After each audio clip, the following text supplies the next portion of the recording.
Welcome to Magnificat TV News, dedicated to providing news of the Church. Today is Wednesday, February 8, 2023, and these are our news. The Pope has ended his trip to 2 African countries, where he appealed for peace while calling for an end to plundering of African nations. The president of the German bishops has accused the Pope of not daring to tell him personally what he thinks about the German Synod.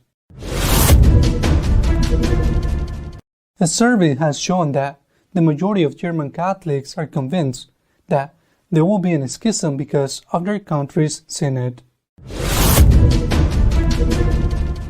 A sociology study confirms that religious practice is higher in poorer countries and that Africans are the most likely to attend to Mass. The leader of the Anglicans, Justin Welby, has said he would rather his church cease to exist in England than accept same-sex marriage.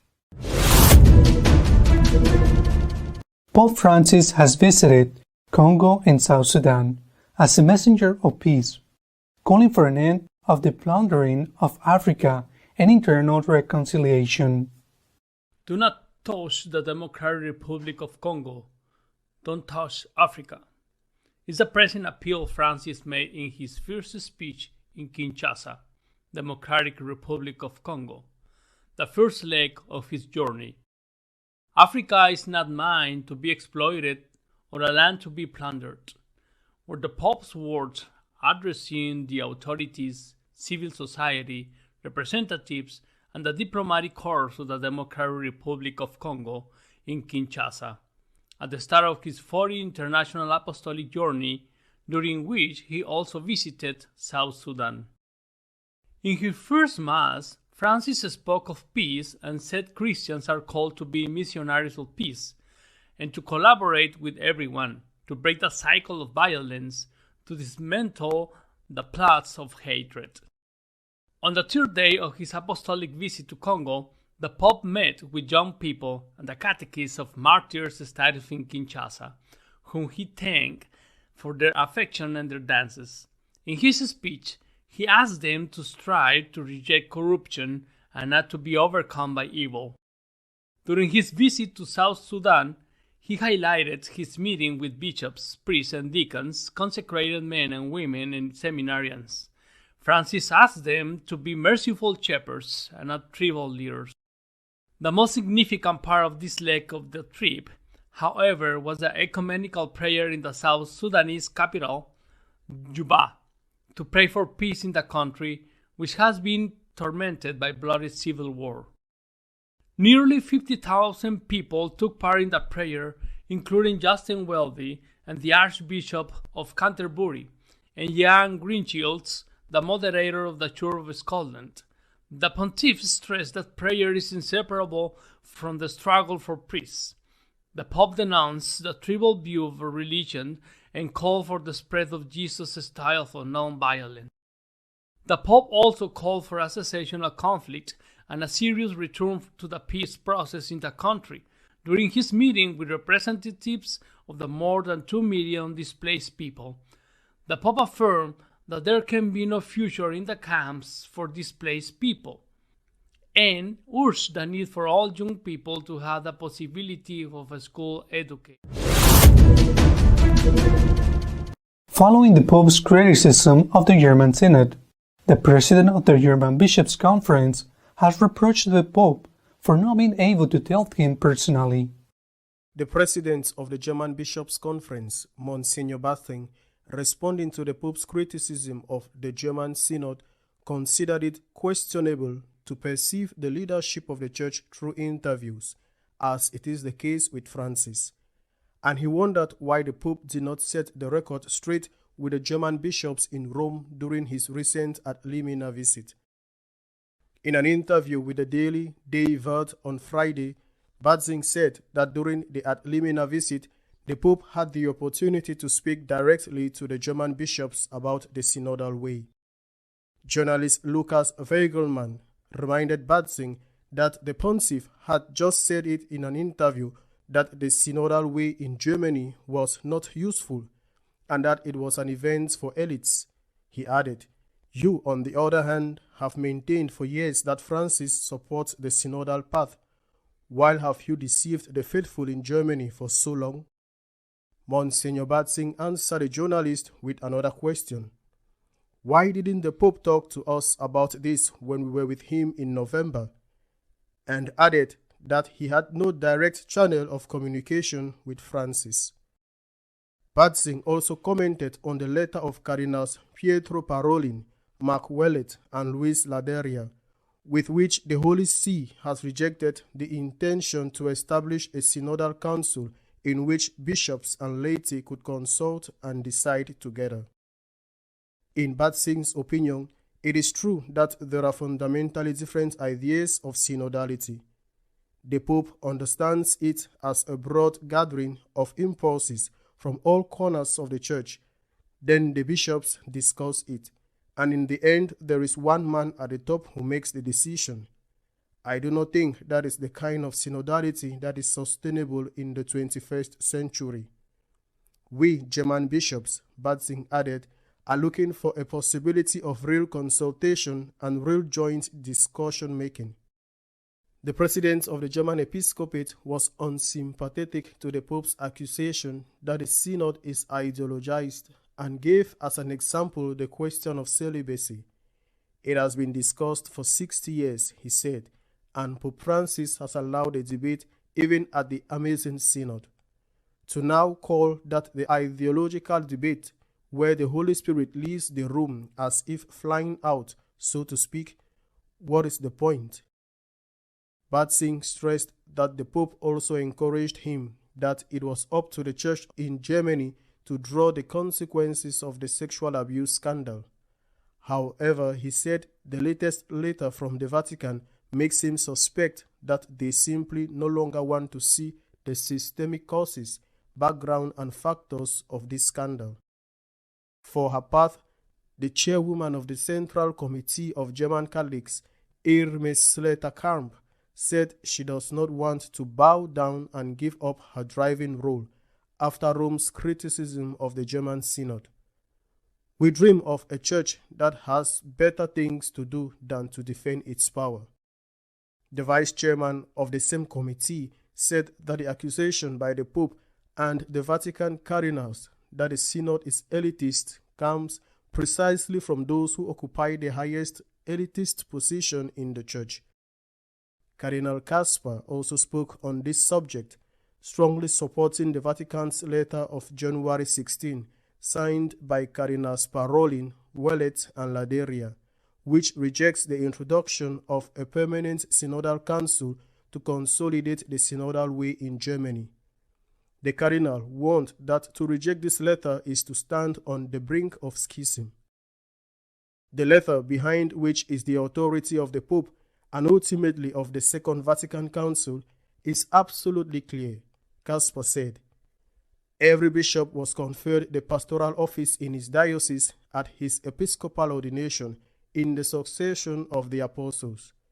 He cannot subsequently renounce, in whole or in part, the exercise of this sacramentally conferred authority without violating the responsibility conferred on him personally by binding himself to a synodal council. The theory of the self-renunciation of bishops is in reality a dishonest and contradictory superciliousness, resilience to the Roman letter, or its misreinterpretation and circumvention against all well-meaning protest, inevitably leads to the brink of schism, and thus plunges the people of God in Germany into an even deeper crisis, Kasper said. The majority of German Catholics are convinced that the synod taking place in their country will lead to a schism with the rest of the Church. According to a survey by the Catholic weekly Die Tagpost, more than a third of Germans expect a schism of the Catholic Church in Germany with the rest of the Catholic Church. 36% expect a split soon, 22% don't, 42% don't know or don't want to, 42% don't know or don't want to comment on the question. Among Catholics, the belief that there will be a schism is higher than the national average. Looking at the issue in terms of the different confessions, a relatively uniform picture emerges among Christian believers. A majority of 42% of Catholics believe that there will soon be a split within the Catholic Church in Germany. 27% do not believe this, and 27% do not believe it.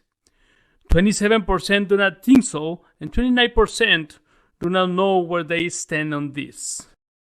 Among Protestants, 37% believe that there will be soon a split in the Catholic Church. 21% do not. However, at 41%, the proportion of those who do not trust themselves to make an assessment is the highest. At 44%, the free members of the Church are of the opinion that schisms will soon occur. 21% think the opposite, and 33% do not know where they stand on this issue. The poorest countries are the most religious, and African countries have their highest rate of mass attendance, according to the sociological study. Nigeria and Kenya are the two countries in the world where those who consider themselves Catholic attend Mass most frequently. In other words, African countries have the highest number of practicing Catholics among their Catholic population. They are followed by Lebanon, the Philippines, Colombia, Poland, and Ecuador, with half or more practicing Catholics. The World Values Survey is in its seventh wave. It began in 1980 and has data from 36 countries with large Catholic populations. Among them, weekly Mass attendance is highest among adults who self-identify as Catholics in Nigeria, 94%, Kenya, 73%, and Lebanon, 69%. The next segment of countries where half or more of Catholics attend weekly includes the Philippines, 56%, Colombia, 54%, Poland, 52%, and Ecuador, 50%. Less than half, but a third or more, attend weekly in Bosnia and Herzegovina, 48%, Mexico, 47%, Nicaragua, 45%, Bolivia, 42%, Slovakia, 40%, Italy, 34%, and Peru, 33%. Between a third and a quarter of Catholics attend Mass every week in Venezuela, 30%, Albania, 29%, Spain, 27%, Croatia, 27%, New Zealand, 25%, and the United Kingdom, 25%. In the United States, 17% of adult Catholics reported attending Mass this often, with 5% watching Mass online or on television from home instead. Other countries with similar Catholic Mass attendance to the United States include Hungary, 24%, Slovenia, 24%, Uruguay, 23%, Australia, 21%, Argentina, 21%, Portugal, 20%, the Czech Republic, 20%, and Austria, 17%. The lowest levels of weekly attendance are observed in Lithuania, 16%, Germany, 14%, Canada, 14%, Latvia, 11%, Switzerland, 11%, Brazil, 8%, France, 8%, and the Netherlands, 7%. Religiosity is also related to a country's wealth. Countries with a per capita income of less than $25,000 have the highest percentages of practicing Catholics. In countries with higher incomes, religiosity decreases. Switzerland, with the highest per capita income of the countries surveyed, has very low levels of weekly Mass attendance, just 11%. For Justin Welby, leader of the English Anglicans, it would be preferable for his church to seek to exist in England rather than accept the same-sex marriage. The Anglican Archbishop of Canterbury, Justin Welby, assured British Parliament in a private conversation that he would rather see the Church of England disappear or lose its privileged status in his nation of origin that risk a worldwide split in Anglicanism by approving same-sex marriage. The conversation has just come to light after Church of England bishops rejected calls to allow same-sex marriages in churches at a meeting in January, following 6 years of debate and consultation. Instead, they agreed to offer blessings to such couples after their marriage or civil partnership. The decision provoked a backlash from the LGBT lobby. On Monday, a member of parliament asked the Archbishop whether the Church of England should retain its status as a state of church when it's out of step with the law and public opinion. The Archbishop replied that he would rather his church be dissolved than risk losing conservative groups within the rest of the worldwide Anglican communion. Most of these groups are in Africa. Our editorial this week is devoted to commenting on the Pope's trip to Africa and the response of the President of the German Bishop to the Pontiff's words. The Pope is on a trip to Africa. At the moment, he has already finished his stay in Congo and is starting his visit to South Sudan. The second part of the trip is even more difficult than the first, which was already difficult. During the Congo stage, he spoke out against the plundering of Africa, against the exploitation of its natural resources, in particular oil, mining, agriculture. He also spoke about the fact that the people who are forced to immigrate and often find death on the way. It is likely that these appeals of the Pope to put an end to the plundering of Africa and also the appeals to the rulers themselves to put the end to corruption, which is the other great drama, the great scourge that crushes the continent's economy. It is like that these appeals will not have much results in any case. He is doing what he has to do. It is what he has to do.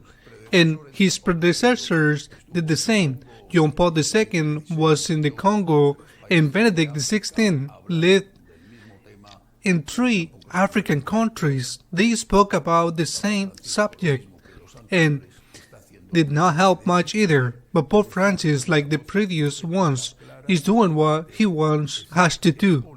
Denounce with a prophetic, clear and strong voice this plundering. Although it must also be said that the face of the plunderers is no longer only Western North America and Europe, but it is now being replaced by Russians, Chinese, and they are majorly. The Pope also spoke about something else that I think is important. He spoke about priest celibacy. In a place where a good part of the clergy does not respect it, does not comply with it, he said that celibacy is a luminous sign that helps to dedicate oneself more full to God, a luminous sign. I think it is very important that he defended priestly celibacy because it is not only valid for the Congo but for the whole world. The situation in Congo on this point is serious. Their bishops met before their Pope's visit and saw how he were going to present themselves to the pontificate with the situation of the important part of the cleric, but they did not dare to apply the canon law because if they did, there are so many of them that many parishes will be left unattended and at the mercy of the sects. It is a delicate situation, and the Pope, as with the issues of the corruption and plundering sources Also in this issue, he is not being listened to. He would probably not be heard, but he's doing what he must do. His mission is precisely to defend peace, to defend the truth, to preach the gospel, and even it is not listened to. In South Sudan, the stage is, as I have already said, even more difficult. South Sudan is a country that recently became independent. It is the last country in the world to become independent. It became independent from North Sudan, which has an overwhelming Muslim majority. South Sudan also has an overwhelming Christian majority. It is a very rich country with inexhaustible resources, and yet, since independence, it has been in a cruel civil war between Christians and a civil war which does not have a religious origin, as it used to have with the Muslim North, but has an exclusively tribe origin, above all between the two dominant ethnic groups. In these 2 years of the independence, there have been more than 400,000 deaths. The Pope brought together in the Vatican the main leaders, president and vice president, and on the ethnic group of the rival ethnic group, and made an unusual gesture, kneeling before them and kissing their feet. This gesture was wisely discussed and criticized because he was kissing the feet of the people who were responsible for massacres. He did asking, pleading for an end of this fratricides and murderous war. The situation was not improved much. Now the Pope is in Sudan. He is going to repeat these requests. He is going to yearn again for dialogue, for peace, for the good of the people, and it is possible that it is a case of the plundering of Africa and of the fight against corruption and, unfortunately, the celibacy of the clergy. It is possible that he will not succeed and that he will not be heard, as has happened before, but he is doing what he has to do. His prophetic voice has to be heard. The results will depend on what those who should do it want to do. But the Pope is doing what he has to do, and I think it is a journey that has a lot of merit, not only because it is risky, but also because of his age. In the meantime, bad news continues to come from Germany after the Pope Francis' interview with the Associated Press, in which the Pope clearly stated that the German Synod is an elitist and ideological synod. The react of the president of the German bishop, Monsignor Batzin, did not take long to come. Asking an interview by the journalist who asked him clearly, "Why have you been misleading the German people?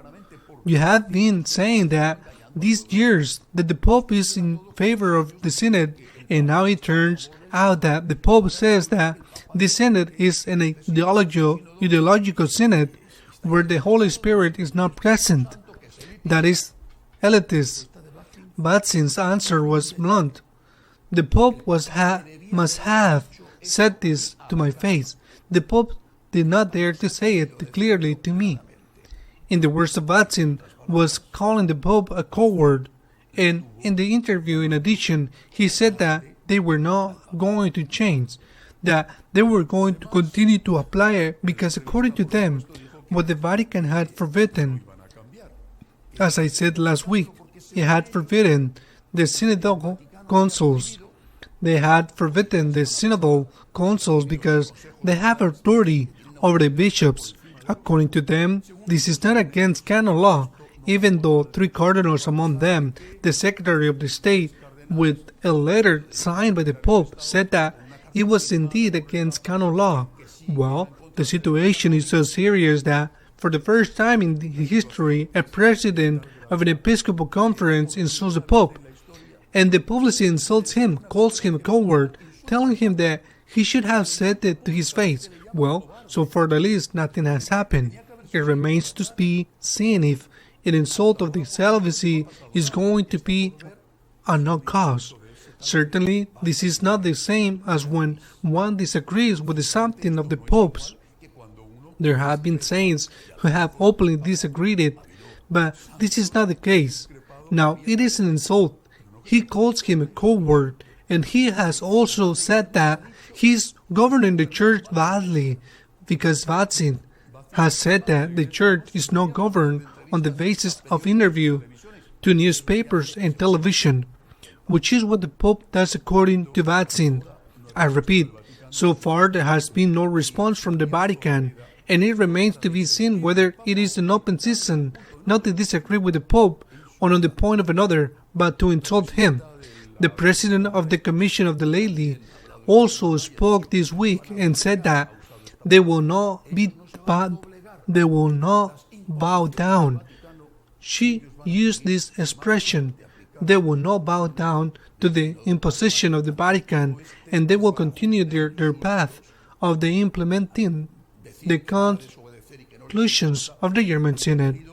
In the face of all this mess and insults, says that they are going to disobey and that they did not care. Another German cardinal interviewed Cardinal Kasper, who was one of the ones somehow behind from the theological point of view of Amoris Laetitia, and he says that the German is on the verge of schism, that disobeying an explicit order from the Vatican put Germany on the verge of schism. It has also become known this week, and this is a very significant data, that all these issues not only offend these elitists, but that the German Catholic people have already become aware of the serious risk of the schism that exists. 42% of the German Catholics believe that the schism will happen. Only 20% believe that it will not happen. 42% believe that the schism is about to happen. What the survey did not ask, and it could have been very important to know, it is, where will they go if the schism occurs? To the Protestant Catholic side or the true Catholic side? This is the situation. They insult the Pope. For the first time in history, a president of the episcopate insults the Pope and calls him a coward and tells him that he does not know how to govern the church because the church is not governed as he's doing it. He's insulted the Pope. It is not that he disagrees with this or that he does not agree with this point. No, he has been insulted. So far, I repeat, it has been without consequences. I believe that the situation is so serious that it's becoming more and more urgent to pray. A schism is catastrophe. A schism is a great tragedy. We must ask the Lord that this does not happen, and we must also continue to pray for the Pope. See you next week, God willing. We will continue to keep you informed of what is happening in the church, but during the meantime, you can visit our website, www.magnificat.tv. See you next week, God willing.